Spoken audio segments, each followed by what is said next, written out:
Are you looking for inspiration on a daily basis? Then check out Deal to Heal Teas. With our inspirational teas, you're sure to find something to inspire you. That's dealtohealteas.com. Put some inspiration in your situation. Wear inspirational tea and be inspired all day. Let's go to dealtohealteas.com. Again, that's dealtohealteas.com. Hey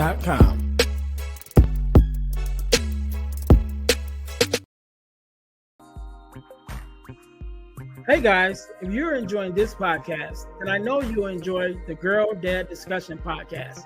I'm your host, Earnest James, and I believe the relationship between a daughter and her father is one of the most important relationships a young lady can have.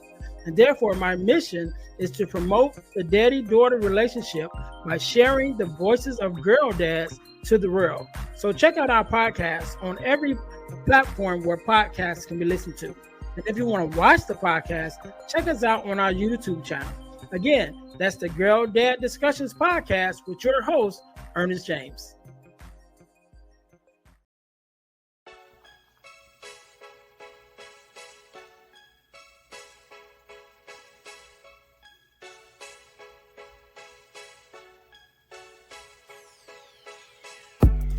Welcome to Deal to Heal with E. James podcast.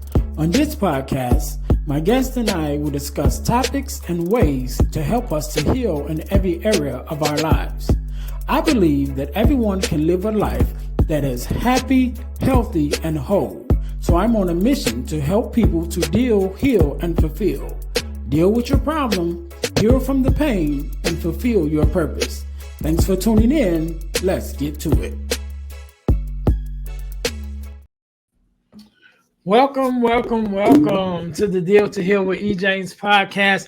I am your host, Earnest James, and I believe that everyone can and should live a life that is whole, healed, and healthy. And therefore, I'm on a mission to help people to deal, heal, and fulfill, to deal with your problems, to heal from the pain, and to fulfill your purpose. Thank you guys once again for tuning in to the Deal to Heal to E. James podcast. If you haven't already, please make sure you like, subscribe, and share, and leave a comment on our podcast, on our YouTube channel. Also, make sure you guys are going and checking us out on our new YouTube channel, which is the Deal to Heal Podcasting Network, where you not only will find the Deal to Heal with E. James podcast, but you'll also find our sister podcast, which is the Girl Dad Discussions podcast. So again, make sure you guys go to our YouTube channel, which is the Deal to Heal Podcasting Network.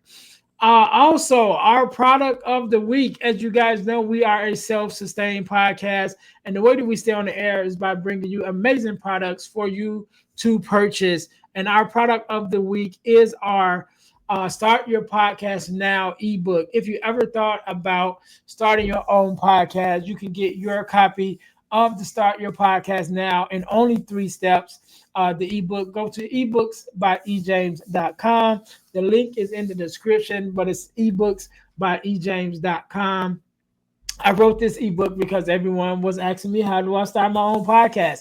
And so I started it. I wrote this ebook. I made it very simple for you to start. It gives you all the information, what you need to get started. And the ebook is not expensive, and the ways that I show you how to start your own podcast is not expensive either. So make sure you guys go to ebooks.ejames.com to get your copy of the Start Your Podcast Now ebook. All right.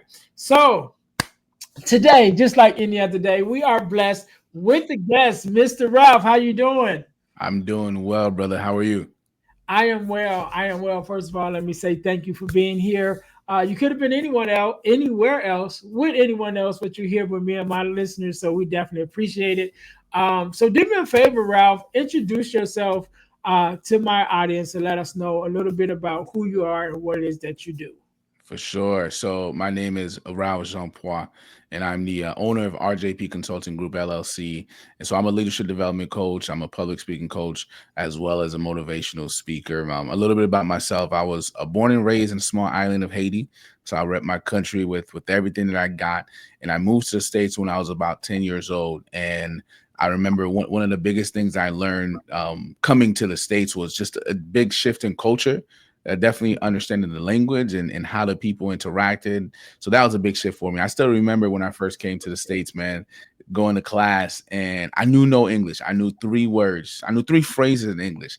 I knew, and I would say it with the same accent that I used to. I would say, good morning. I would say, how are you? And I would say, my name is. And if you said anything beyond those three, man, I'm stuck. I'm stuck like Chuck, man. And so it helped me understand, though, that in order for you to be able to best communicate, you have to have access to knowledge, you have to have access to language. And so I had to pick up the language, not only language, but also language is complex. So there's nuances, right? There's how you say something, not just what you say, but how you say it. So for me, coming from a place where I didn't know the language and now having to learn the language and now learning the nuances of the language, it's always helped me in communication with folks because it's not just about what I say, but how I say, because so much nuance exists in language. So I graduated from the University of South Florida. So I'll go on to go to USF with a bachelor's degree in finance. I thought I wanted to be a financial advisor, and I worked for a mutual fund investment firm for a couple of years. And then I realized it's just not, that's not what I really want to do in life. Like even finance is not even what I really want to do in life. And so I went on to work for a credit union for about 7 years. And at that credit union is where I discovered my purpose. I thought it was my passion, but turned out it's my purpose, because I think there's a difference between passion and purpose. For me, passion is the things we like to do, and purpose is the thing that I was created to do. And there's nothing wrong with passion, but for me, I think I'm created to live on my purpose. So the purpose is the thing I'm created to do, but it's also always tied to serving people. And so at that credit union, I remember when I would facilitate workshops and leadership development workshops and public speaking workshops, I really felt like, man, this is the thing that I was made to do. And so I did that, enjoyed that, made a lot of good connections. In October 7th of 2022, I quit my job so I could become a full-time entrepreneur, because I wanted to take what I was doing in one place to many places. And here we are. It's been doing it for about almost 2.5 to 3 years now. And there's ups and downs for sure. But man, truly, Ernest, I'll tell you, there's no place I'd rather be. Yeah, yeah, yeah. And I'm looking forward to being full time too. I'm working right now still in my day job Yeah, as a bricklayer, but I'm really pushing this year, especially the end of this year now more because we're coming into the second half of the year, to becoming a full-time podcaster and full-time speaker, you yeah, know. And so that's my goal. That's my goal. We're working toward it. So we're gonna get there. yeah, Um, so one thing that I do know, Ralph, before we get into everything, excuse me, one thing that I do know is that you are a girl dad, like myself. yes. And so whenever I have a girl dad on, I always ask the same two questions. So I'm gonna ask you the same questions. What does it mean to you to be a girl dad? And what is something that your daughter or daughters have taught you? Yeah, for sure. So I have a beautiful daughter. She's 3 years old. I have a son as well. My son is about to be 6, and then my baby girl who is 3 years old. For me, being a girl dad, man, it means I get to instill so many things in her. I get to, as much as I prepare my son, I also need to prepare my daughter for the world that is to come. It means I get to mold certain things in her. I get to be that first man that she, looks up to, that she loves, and that she learns from. Like she learns strength from, but also she learns gentleness from. I get to be the person that she learns so much from, and I don't take that lightly. And I think the only way for me to be able to do that is to be intentional with the time that I spend with her. And also, I get to show her what it's like for a man, what it looks like a man to treat a woman the right way. Because I've been married for almost 10 years now. And although my baby girl is 3 years old now, I'm not preparing her for marriage or nothing like that. We're not doing that. But what I am preparing her for is to see what love looks like, what healthy love Mhm. looks like in a household. And I think these things are all an honor to be able to do that. I've learned so much from her, and one of the biggest things I've learned from her is to not be so set on my expectations or assumptions. That's one of the things that she taught me because my son came first, and he was super calm, super chill kid. And then when my baby girl came, she was just different. And I thought, and people say this all the time, they're like, yeah, they're different people. They have their own personalities. Like, yeah, in my mind, though, I'm like, yeah, but if I do the same thing I did with the first one, with the second one, then we'll just get the same kid. And Right. man, Ernest, I'll tell you, she is not the same kid. And so the expectation I had is, as a dad, I was like, okay, we're about to have a girl. I'm about to get my princess. This is gonna be my princess. She's gonna be a daddy's girl. She's gonna love me. She's gonna want to be around me all the time, because what the people say is, the boys is just they gravitate towards mom, and the girls gravitate toward dad. So I'm about to get my princess. And homegirl came, bro, and she was not my princess at all. Baby girl couldn't stand me. I used to even joke with her mom, and I'd be like, babe, does she think I'm her stepdaddy or something? What is going on? Because I would walk in a room, and homegirl would look at me like, why are you here? And I'm talking about up until she was like 1. She would look at me like, why are you here? She wouldn't let me hold her, and spending time with her. Mom would have to be here, and it hurt me, and it hurt me more so, not just because, man, she doesn't want to spend time with me, but also because of the expectation and the assumptions I had. Like, she's gonna be my kid. And Mhm. she really destroyed all of that.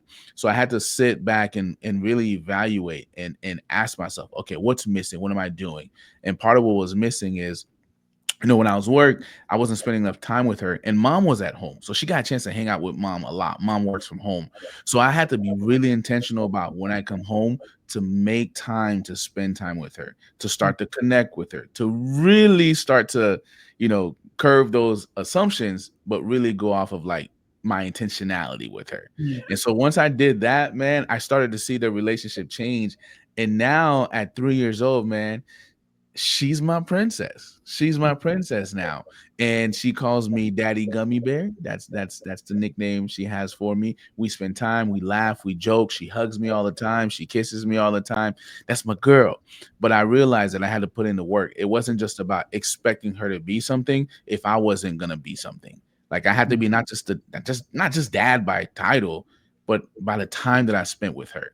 And so once I did that, I saw that relationship shift, man, and it's beautiful. That's my dog now. We have our secret handshake. We that's my girl. That's my girl. So I appreciate that.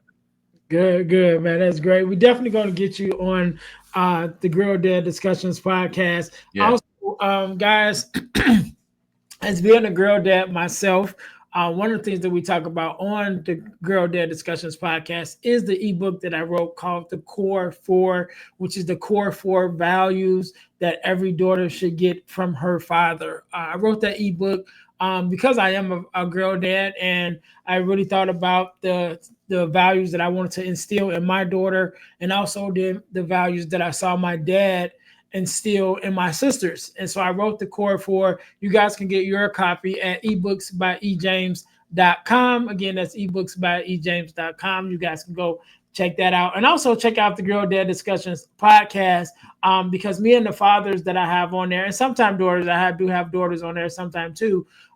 We get into those four core values and talking about those values and what they mean from a father and from a father standpoint and from a daughter standpoint. So again, make sure you guys check out the deal, not the deal to heal, but the Girl Dad Discussions podcast, and also go to ebooksbyejames.com to get your copy of the four core ebook, which is the four core values that every daughter should get from her father. Speaking of fathers, I'm listening to you talk about your daughter, and even mentioning your son and your wife and everything. So let's go back into your story a little bit, yeah, to how you got into, kind of started your idea of yourself and who you are as a man, starting with your relationship with your own father, and yeah. how that kind of molded you into the person that you are today. So tell us a little bit about your upbringing, and I know you mentioned Haiti, so kind of tell us your upbringing a little bit, and give us kind of the backstory of who Ralph is. Yeah, for sure, man. So I was having this conversation with a gentleman the other day, and I told him that I believe at some point every little boy wants to be like his dad. Every little boy wants to. Every little boy sees their dad as their hero at some point. And so, what also happens is, if the things that you hope to see, or if the things that you wish to see don't happen, at some point your dad stops being a hero. Your dad stops being the person that you want to be like. And so when that happens, then you have to find another role model or another father figure or another example, because for a moment in time you might be lost. Like, man, who am I? Who am I supposed to become if I no longer feel like I can model this person that I am supposed to model, right? And so for me, that happened at some point. As I mentioned earlier, I was born and raised in Haiti, came to the States when I was about 10, right before I turned 10 years old. And it was me and my dad who came first. And my mom and my sister, they stayed back. And so we lived in New Jersey for about a year and a half. And, I can just remember the times where when it was just the two of us, it was the two of us, but we never really connected, man. I mean, thinking back to when I was younger, we never really did anything together. We never really went anywhere together. We never really had conversations. We never had that bond. Like, I look at the bond that I have with my son now, I don't remember having any of that with my dad. And when we came to the States together, now it's just the two of us. There's a specific story that I remember, Ernest. Like, I remember watching, you remember those old Disney Channel movies? You watch the movie, and like the dad is playing baseball with the son, they're throwing the ball together. Like, the fathers are always doing amazing things. And so I remember watching one of those movies, and I'm like, all right, I need to. If my dad is not gonna make the move, then I need to make the move. So I remember saving up my money, and any little coins I get, I save them up, and I would walk to school. And there's this arcade by my school. And I said, yeah, I'm going to tell my dad, hey, let's come hang out at the arcade together, because I want to be like Disney Channel. Like, I want that kind of thing. And I would save up my little coins, man. And I remember going up to him and be like, hey, dad, can you go to the arcade with me? And he's been like, nah, I can't. I got to go to work. I'm busy. And I remember that being like one of the moments where I'm like, man, I don't know what else to do to connect with this guy. Honestly, I was looking at Disney Channel and be like, I want that Disney Channel relationship. I want that. But I didn't have like not even a hint of it, right? So I had to come to terms with that. And then you fast forward to a couple years. Now our family reunites. It's the four of us. It's myself, my mom, my dad, and my sister. And it just continues, man. There's no conversations, as I'm going through very pivotal stages in life, puberty, right? My dad never had a conversation with me. Like, how people talking about, like, dads sit down with their boys and be like, all right, man, this thing just happened. This is like, man, I never had any of that. And so I remember thinking back towards, okay, we're not having conversations. You're here, but there's no dialogue. Like, I'm not learning anything from you. I would say this all the time. I would say my dad never taught me anything, but I learned so much from him. And the reason why I say that is because I learned by watching what he did and telling myself that I'm not going to do what he did. But it's not because he sat there and said, son, this is what you do. This is what you don't do. He would say things to us that didn't make sense. Like, he would sometimes tell us things like, you won't amount to anything. He would make fun. Like, one of the things I specifically remember, Ernest, and this is weird. My dad would make fun of my handwriting. He would tell me that my handwriting was ugly. And the reason why that bothered me is because I would sit there and be like, a handwriting is not something that I can change. Like, it's all like the way that I write is part of me. Like, I can't, even if I wanted to change it so you could like it, I can't. So I remember thinking, like, man, you're making fun of me about something that I have no control over at this point, which felt like inherently you didn't like me. You know what I mean? And I remember other crazy things that would happen, man. Here's one of the craziest things that happened. I used to ride my bike to school, and I rode my bike to school. And I remember one day I'm riding my bike down this crazy busy street. And my dad usually picks people up in the morning to take them to work and to take them to school and stuff like that. And I remember riding my bike. As I'm riding my bike, there's a car backing out, and I had to do some maneuver to avoid it. Now, I don't remember if the car hit the back of my tire or not, but it came very, very close to it. So after I pass it, I stop, I brake, and I stop and I look. I look back, and it's my dad. He was the one backing out. So Really? had I been like half a second slower, his car would have hit my bike and it would have thrown me into the street. and it was a busy oncoming traffic, right? And so you're thinking in that moment, okay, dad almost hits him. And now he didn't do it on purpose. I got to be clear about that. It's not like my dad tried to take me out. He didn't do it on purpose. But I remember I stopped and I looked at him. We locked eyes and nothing was said. And I got back on my bike and I rode to school. When I come home, there was no conversation of, are you okay? There was no conversation of, how you feeling? There was no conversation of, did I hit you? It was nothing. It was simply like nothing had happened. And I remember thinking to myself, yo, I almost died today. And I would have died because you accidentally hit me and threw me onto the streets. But yet there was no move in your heart to say, son, are you okay? And so that did something to me, man. It made me feel like, this person doesn't care, and I don't know where that comes from. And so you go through all that trauma along with a bunch of other stuff that happened in our household, because my parents would later separate.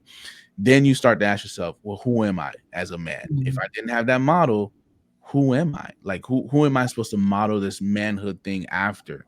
And early on, I would say to myself, when I'm a freshman, I'm 18, 19 years old at the University of South Florida. I'm telling myself, okay, I got it. I'm just going to do the opposite of what he did. Everything I saw him do, I'm going to do the opposite. So who are you, Ralph? I am the opposite of my dad. That was my early model. Who are you? I don't know, but I'm the opposite of him. That was my early Yeah. model.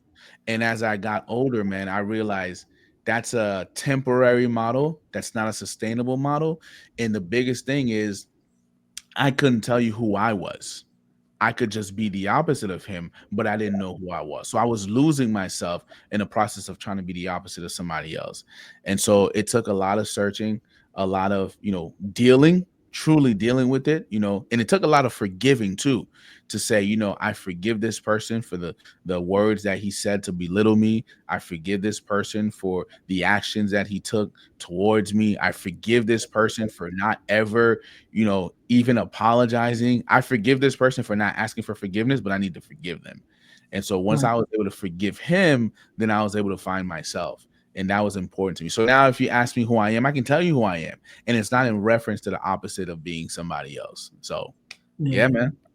That's good, and it's crazy because you mentioned a couple of things, but my guess at the time that we're recording this, the last week, who to all my audience, make sure you guys go back and listen or watch the episode from last week, the episode right before this one, because the guest that I had on had a similar situation like you. So Yeah. his dad actually was an addict, and he ended up overdosing and passed away. Mm, And so his experience was that same mindset of, I'm just going to be everything my dad wasn't, hmm and he kind of went through um, that same journey, should I say, to becoming someone who then had to realize, okay, I'm not, like, I don't really know who I am, because hmm my identity has been who I'm not. Right. Like Right. you said, if you ask Yeah. you at that time who you were, excuse me, I you don't didn't know know. who you were, I but didn't you know. know who you wasn't. You know Yeah. what I mean? It was like, yeah, Yeah. but I'm not that guy. And he kind of went through that same thing. And then you even mentioned about forgiveness. And one of the things that, the conversation that we had was he had to forgive.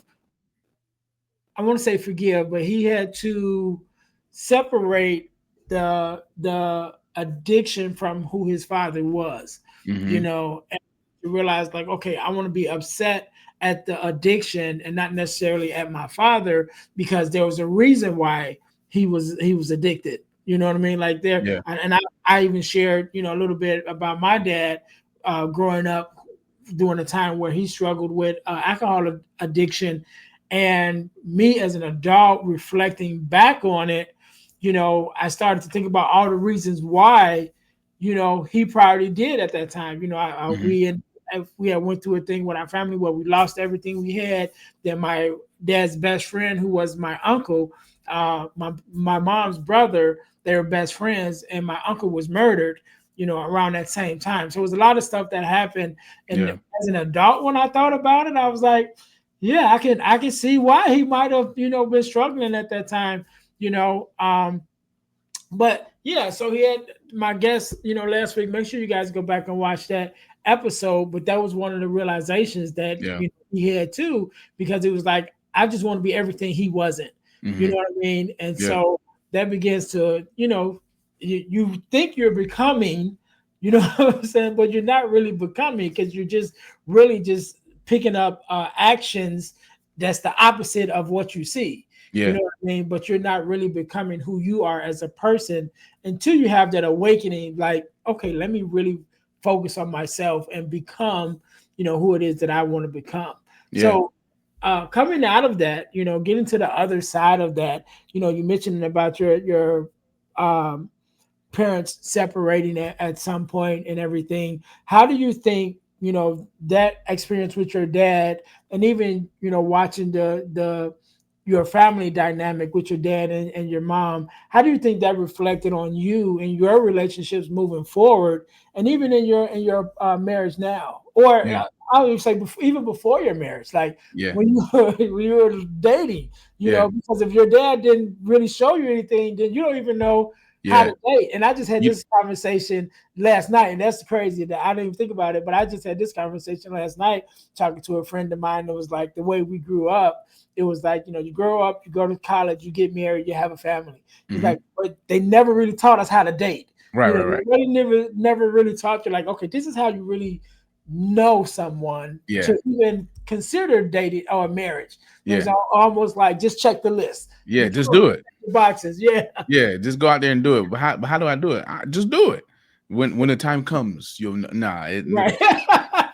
It doesn't work like that, man. So yeah, it early on, I would say it had a big impact because where am I to learn? Where am I? And it's not like I had a whole bunch of people around me who I could model something after. And some of the people I had around me, man, high school, like homeboys who weren't committed to anybody, who were just Mhm. trying to collect as many as they could, kind of thing. So you have Mhm. those terrible examples, and then you may also have family members who they're doing things and they're married, but they have this person on the side and so on and so forth. So I didn't have those great examples. And so when my parents separated, Ernest, I'll be honest with you, man. I've had this conversation with my mom, so I can have it with you. When my parents separate, it's not that I wanted them to. I didn't want my mom to go through that hurt, Mhm. but man, some part of me was so happy for her because I Mhm. was like, you don't deserve this. Like, Yeah. being a believer, I don't want to see my parents go through a divorce, right? But there were some things that happened where my mom had biblical grounds for what she did, and so when Mhm. she went through it, I just remember feeling like, man, when he left, the dynamics of our family changed, Yeah. Yeah. and it changed in a good way, and Yeah. so I can't deny that. Yeah, I want to. I didn't want to interrupt you, but on Yeah. that thought that you said, I've had a conversation with one of my friends recently, and she shared with me. She was born out of wedlock before Mhm. her parents were married. So Mhm. her parents actually got married when she was like 9 or 10 years old, Yeah. and but she told me, she was like, she remembered that, and in her heart she was like, she didn't want her dad to marry her mom, because Mm. she was like, she knew how he treated her before they got married. And she was Mhm. like, like, you're not good enough for my mom. Like, my Yeah. mom is a really good person and you Yeah. don't give her what she needs. But Yeah.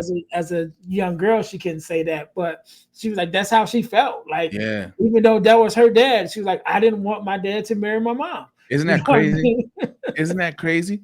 Because it should be the opposite. It should be like, of course, I want these people to be forever, to Mhm. be with each other forever. But my experience was different, man. And sometimes when I talk about my dad, and I'll be honest, Ernest, I don't think I've ever had this conversation with anybody. So this is exclusive, brother. This is exclusive.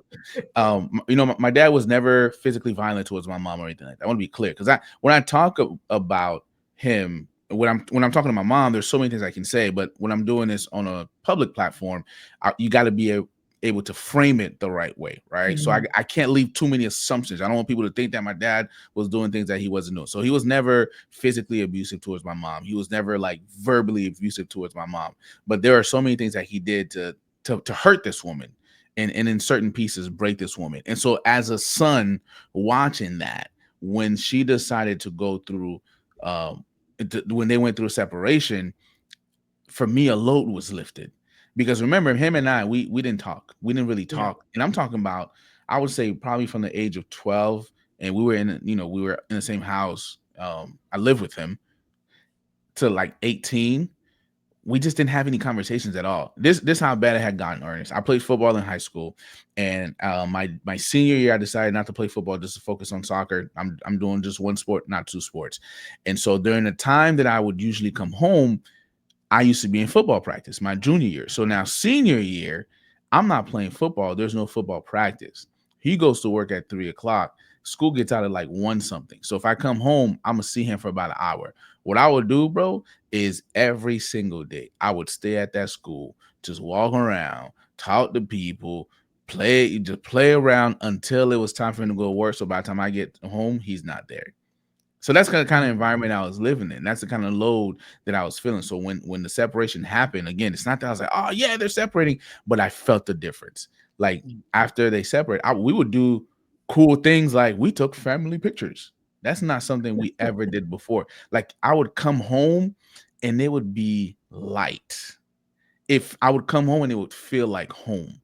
And so I remember those moments and just thinking like, okay, man, I pray that when I get in a relationship that I don't have that kind of effect on my household. Like, I don't want to be the person that when I come home, my kids quiver. When I come Yeah. home, my wife takes a deep sigh, So in the back of your mind, you start to wonder, okay, is this something I've inherited? Is this nurture versus nature? Will I be a good boyfriend? Will I be a good husband? So all those thoughts start to play. And then remember, you go back to now I'm like, okay, I gotta be the opposite of somebody. And in order to be the opposite of somebody, you always have to use them as a reference point. Mhm. And you almost always have to keep them in a negative light too, Yeah. because you have to be the opposite and you want to be the positive part. Mm. So sometimes you even make them a bigger villain than they really are, because you need to keep them there so that way you can build this quote unquote version of yourself. So early on I dated a young lady for 4.5 years, all throughout college, and shortly after. And in that relationship, man, I always say like, yo, I really wish I had my dad's guidance and wisdom, because if Mhm. I did, I wouldn't have dated her for as long as I did. There's some mistakes that I made in there. I wouldn't have made them, man, but I just didn't know what to do. And I didn't have like someone to go to be like, hey man, you can't be putting up with this kind of stuff. Yeah. Hey man, you can't. Hey, let me talk to you. Young blood, let me Right. talk some sense into you. I didn't have that.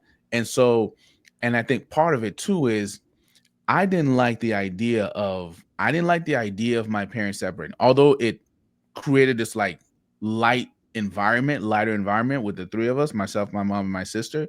I didn't like it.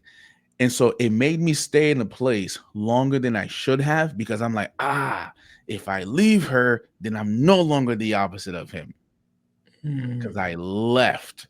And I held on to it, man. Held on to it for 4.5 years. And then in that process, I started finding myself and realizing like, yo, you're gonna have to walk your own path. Right. You gonna have to take your own, you're gonna have to make your own decisions. You're gonna have to take your own steps. You can't keep saying, I just won't do what he did. You need to ask yourself, what do I need to do to create the future that I want, and also to be present in the moment? And so once I started doing that, decisions became a little bit easier. And so in my marriage now, I've been married for 10 years. I dated this young lady for 4.5 years, and then we broke up. And then it took some time for me to do some healing. One of the best pieces of Mhm. advice that my wife gave me, Ernest, she was like, you need to learn how to spend time with yourself. That's what she said. And I was like, I took offense to that, man, because I'm like, what you talking about? I'm dating you. It sounds like you ain't trying to spend some time with me. But what she was saying is, man, you really need to discover you. You Mhm. really need to discover you. And I had to do that. I had to ask myself, like, Ralph, what do you like? What do you want to be like? What do you want to be remembered for? When you walk into a room, when you leave, what do you want people to say? Not in reference to anybody, but Mhm. just what do you want? What do you want your contribution to be to this world? What kind of husband do you want to be? What kind of father do you want to be? What kind of friend do you want to be? What kind of worker do you want to be? Like, I had to ask myself those questions and answer those questions. And once I could do that, man, it prepared me for my marriage. It prepared me to be a good coworker. It prepared me to be a good friend. And when I'm not a good friend, check myself to become a better friend. Like it Mhm. prepared me. And I don't have somebody in the rear view that I'm looking back and saying, hey, what'd you do again? Oh, yeah, you did this thing that was jacked up. Yeah, I ain't gonna do that. I don't have that no more. I'm looking forward, man. I'm in the moment and I'm looking forward. Yeah, and I think that's so important. And I was having a conversation recently. We were talking about dating, just like in this climate that we have now, especially with the internet. And it was like, what do you think about, this, and what do you think about that? And that was one of the questions. Was kind of um, one of my replies to one of the questions was, people don't know themselves. Mm-hmm. They don't know who they are. They don't know who they are personally, and like Right. you said, knowing Right. like what do I like, what do I want, and what I want out of my relationship. And so because they don't know what they want, and they don't if you don't know what you want, you don't know what you really want in a relationship, You don't. because you don't know your values. Yeah, You know what I you mean? don't. And so that's now that we get this whole generation of people that's listening to everybody's viewpoint on the internet, or what this you should do or what you shouldn't do. And then Yeah. that's like, oh yeah, I resonate with that. Oh, that sounds good. Let me Yeah. put that in my relationship. So you Yeah. got this whole gumbo of a relationship, you know what I mean, with everybody else's values. And it's Yeah. like, how do you expect that to work? Because none of those values are yours personally. They're not. Because a lot of people don't even know who they are to even Absolutely. say, this is what I'm looking for in a person. Yeah. And so you get all these different viewpoints that belong to other people, and now you're trying to make it work, and it's like, yes, it's not going to work because it's not Yeah. who you are as a person. I'm telling you, man. So important what you said, because yeah, we're just picking up other people's, not even values. We're just picking up other people's preferences. And Mm, then here's what we do that's dangerous. We pick up other people's preference and we make it a value because we hold on to it so strong. You don't even realize people are just throwing things out there. But mhm, here's why you're holding on to it, because there's a void.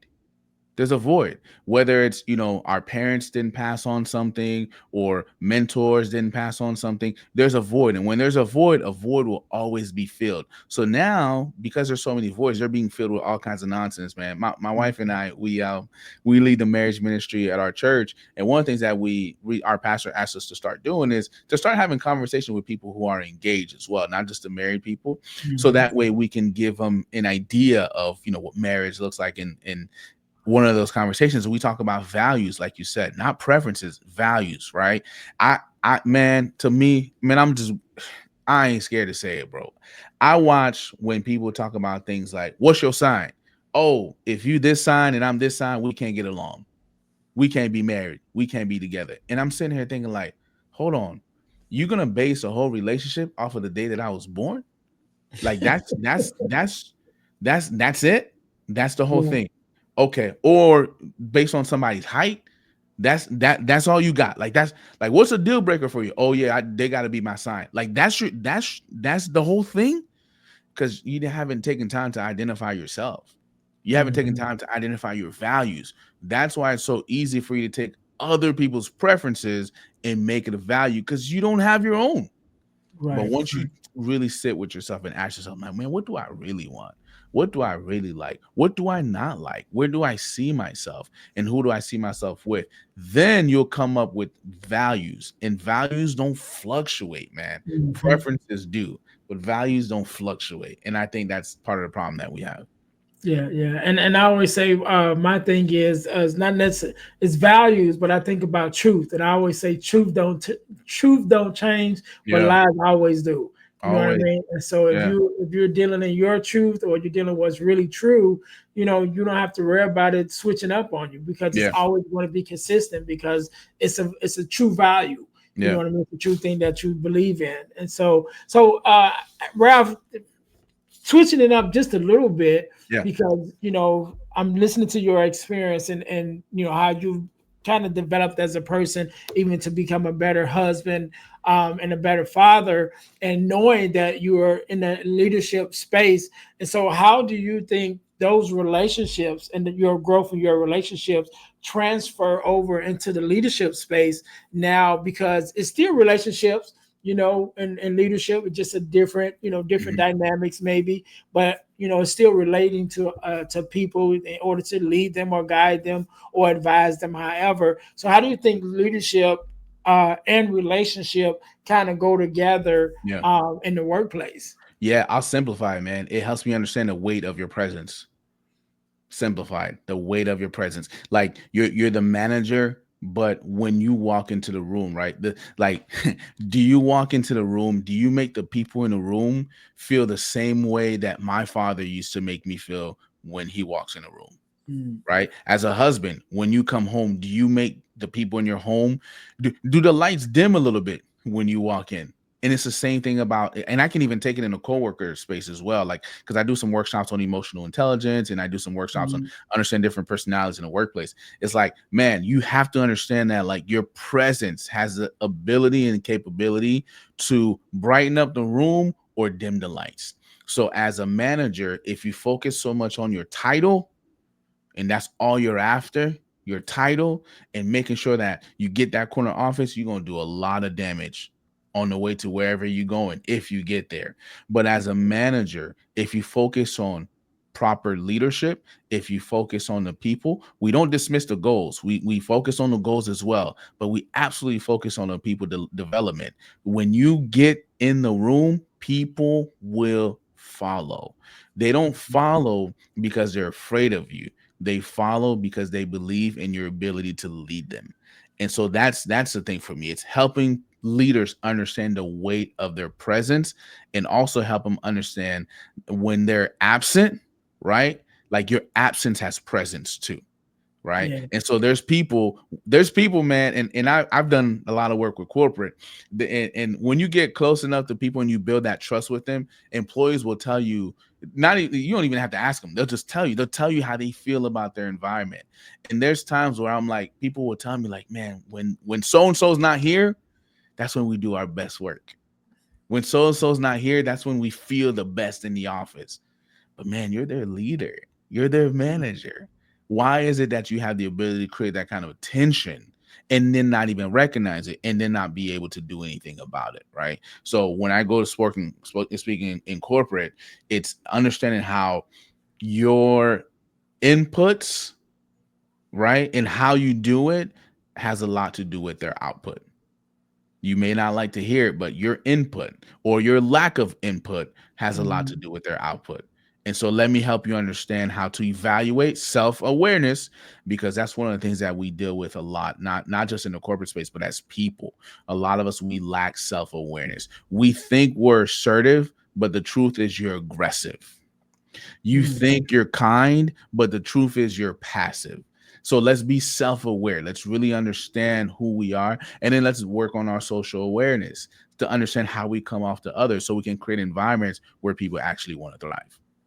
Yeah, yeah, I love it. I love it. Before we get out of here, I want to. This just happened recently, right? So I was talking Yeah. to my daughter, and my daughter's 22 now, right? And so when she was little, we were. I was ministering at a church. I was this associate minister at a church, and she was really small at that time before her and her mom moved to a different state, Mm-hmm. right? And so when they moved, she probably was like 7. So recently, she was back. She was back here, and she was staying with me, and she was going back, to the church that she grew up in. I've no longer served there. I started serving at a different church, but they're going through some transitions at the church, and so she was talking to the other kids that was there who were at that time the same age as her. They're like 7, 5, 6, and 7. Young kids at that time. But they're having this conversation now because they're kind of going through a transition of looking for a new pastor, and now those young kids who are younger are now you know in the ones who are like choosing a pastor now because they're all like in their 20s now, so they're asking them for their input and choosing a pastor. So they were talking about the ministers that grew up, that they grew up watching. And one of the things that my daughter, and I don't even know what made her tell me this, but she just like, we was talking about you today at church, Mm-hmm. and I'm like, oh yeah. She was like, yeah. She was like, and the kids was saying different things. And one of the things which I take pride in, even now as a person, um, And she said one of the things that they said about you was they liked you and they could tell that you care, Mm-hmm. and that's like my thing, you know what I Yeah. mean? Like I care about people. And I Yeah. remember having a conversation recently with someone, and they were kind of like, like, how do you want to be? What do you want people to think about when they think about you? And I said, I want people to see me as a sanctuary. Mm-hmm. I want them to see me as a safe place. And so when Yeah. my daughter said that, it's like, yeah, they, her friends, the kids was like, they could tell that you care. And I'm thinking Yeah. like they was only like 7. You know Yeah. what I mean? Like they were little kids, but they remember that. Bro. And so it just goes to how you show up, like you said, how you show up. And Yeah. that's definitely how I want to show up in every space that I am. If you don't know me at all, one thing you will know is that I care about you, Mm-hmm. regardless. You're like, you don't even have to know me to know that I'm considerate and I care and I want the best for you. And just to for them to say that, and I haven't seen these kids in years. You know Yeah. what I mean? Like I Yeah. see them online and stuff like that, watching them grow up, but I haven't served at that church in over 10 years. Yeah. So they were like, to make that kind of an impression where they even remember me 10 Yeah. years from 10 years ago, it was one of those things. I was like, wow, okay. But it's like you said, it's how you show up. It's how you show up. And here's the thing: you said they were 7, right? And I know you've heard this quote before. People may not remember what you said, but they remember how you made them feel, Mhm. right? And so, but that's based off of your actions. And so, yes, they were young, but they remember how they felt when you were around. They remembered feeling cared for. That's not something that leaves you, that sticks with you. It's so interesting that you say care, because Ernest, that's what my leadership framework is all about. And so when I do my keynotes, I take my audience through a moment where, I'm doing a facilitation in a workshop for an organization. And I ask each person in that room, can you use one word to describe your environment? And little by little, people came up and they put their sticky notes on there. And I show them in my keynotes, I show people, and this was from like 10 years ago, what the people said about their environment. And here's what they said. They said things like, it's hectic, it's chaotic, it's stressful, there's favoritism. It was nothing good, nothing Mhm. good. And it was at that moment I realized, in this environment that they were in, they had a manager, but they didn't have a leader. And so people Mhm. ask me all the time, well, what is a leader? Now you can have a bunch of different definitions. So some folks say leadership is about influence. Leadership is about your ability to take people from where they are to where they need to be. There's a bunch of different definitions, but here's mine. I say a leader is someone who has decided to care. A leader is someone who has decided to care. And I break it down as my framework. It's coach, appreciate, redirect, and elevate. So C is for coach, A is for appreciation, R is redirect, and E is elevate. That's to me, that's it's not the title, it's not the Mhm. corner office, it's not the tenure. It's, do people see you as someone that can allow them to learn and develop and grow? Or do you pass on something to people that make them feel like, okay, if I'm attached to you, then I am learning something, I'm developing. There's a process happening, there's a continuous process. That's what coaching is. Do you show people appreciation? Do you value them? I'm sure, Ernest, those kids, they felt like, man, you value them. And that's why they felt Mhm. cared for. Once you coach and appreciate people, it earns you the ability to redirect them. Redirect them is like, you're going in this path, we're going to have to go this way. Not Mhm. because you're in trouble. Sometimes it is because you're in trouble, but sometimes it's because I know a shortcut. I'm going to Mhm. redirect you because I know a shortcut. And as a result of you doing that, you therefore elevate people. So it's so cool that you said care. And that's what my framework is built on. A leader is someone who has made a conscious decision Mhm. to care. That's what it is. Yeah, I love it. I love it. That's definitely been my heart posture for, out part of all of my life. You know what I mean? And it's kind of how I grew up, just growing up in the church and learning to serve. I don't even say learn to serve because we had to serve. Yeah. It wasn't an option. It was like you going. Like we, Yeah. we went to the nursing homes and the senior buildings and things like that, and served there and had church there with those who couldn't get out, Hmm. and out of and so it was just kind of instilled in me ever since then to have that love for people, Yeah. and Yeah. also from my mom. My mom was a person who loves people too, and so it was in everything that she did, you know. So yeah, so you know, that's me in a nutshell. So Ralph, before we get out of here, man, I want you to leave us with I want you to leave us with a word of advice. I want you to have the last word. Let me Yeah. put it that way. Yeah. And it could be, excuse me, a word of advice, inspiration, however you feel, and Yeah. also leave us with your social media handles and things of that nature, where we can find you and follow you and support you, or even reach out to you to come out and facilitate a workshop with Yeah. that framework to help organizations. So I'll give you a couple seconds to think about that. Yeah. To my audience, thank you guys once again for tuning in to the Deal to Heal with E. James podcast. Make sure that you guys are checking us out on our website, dealhealfulfill.org. I don't have a slide for my new website, which is my speaker's website, which is earnestjamesspeakslife.com. I will put that up, but it's earnestjamesspeakslife.com. Make sure you guys are going there to check us out, and check me out, should I say.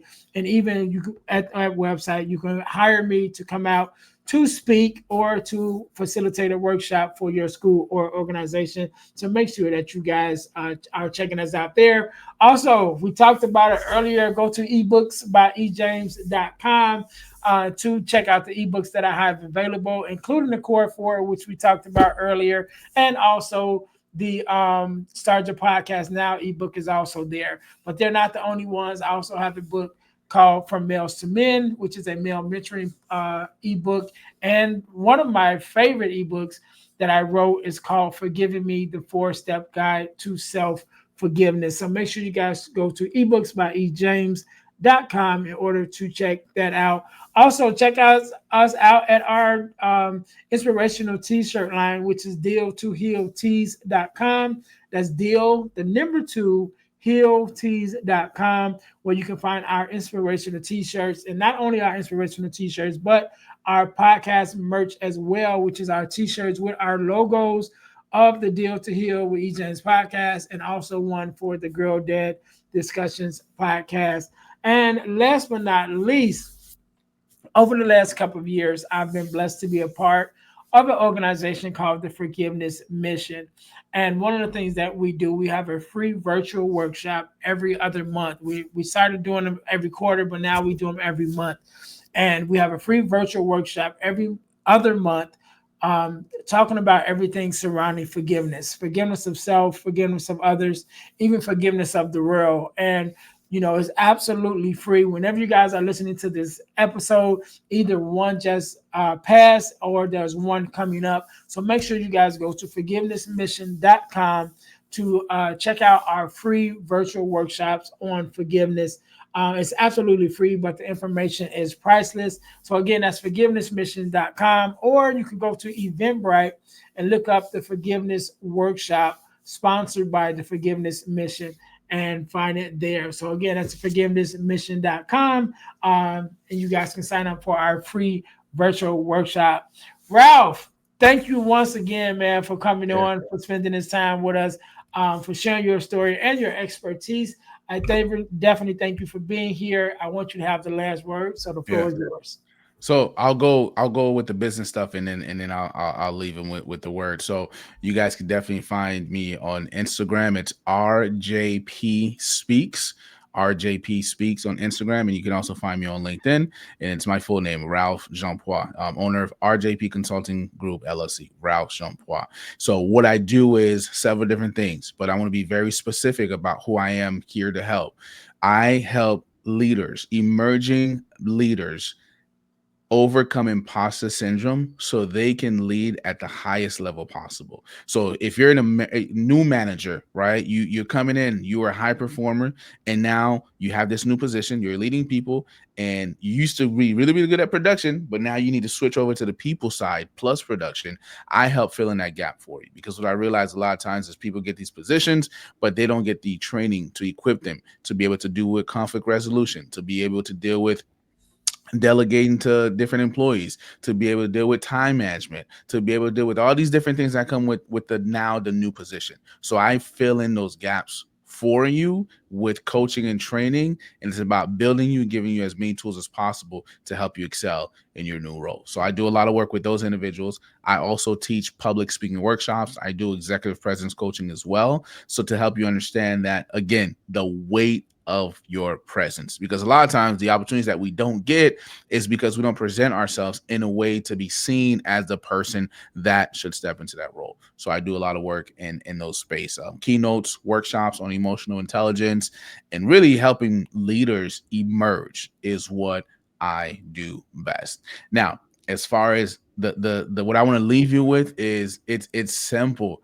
It's what Earnest is all about. You have to be able to deal with it in order to heal from it.